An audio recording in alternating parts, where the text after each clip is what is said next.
Audio Go presents Cold Tuscan Stone, a Rick Montoya Italian mystery by David P. Wagner. This book is read by David Colacci.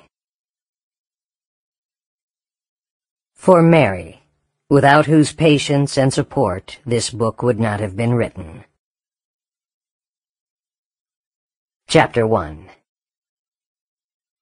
Fall's coldest day brought a damp chill that seeped through clothing and skin, but the bearded man was oblivious to the temperature. He crossed his arms over his chest, bent forward slightly, and focused on the figures before him. His breath came in small clouds of vapor, obscuring the scene that held his gaze. He could not tear his eyes away from the drama before him.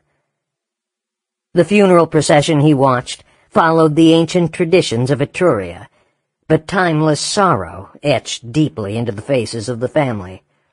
Two powerful horses pulled the covered cart, heads bowed as if to honor the dead man inside.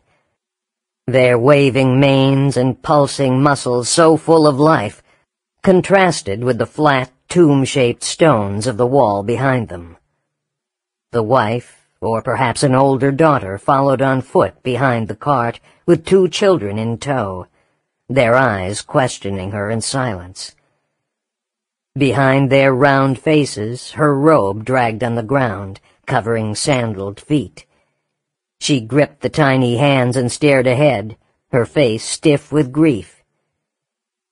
The observer guessed the two small figures were the grandchildren of the deceased, not quite aware of what was going on, but sensing something dark.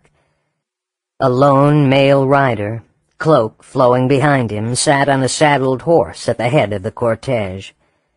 The steed strained forward against the reins, but the man's head was turned back toward the cart, his face reflecting the sadness of the woman. Was he her brother, and now the reluctant head of the family? The watcher would never know.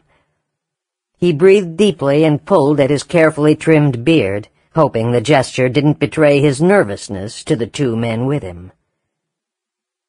"Spectacular," he said.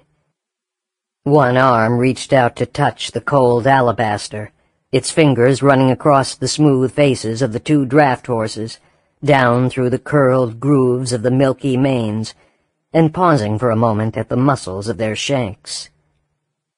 His hand and eyes continued to caress the stone as he spoke. He almost whispered, as if he were standing before an altar in a church. "It looks like it was carved yesterday."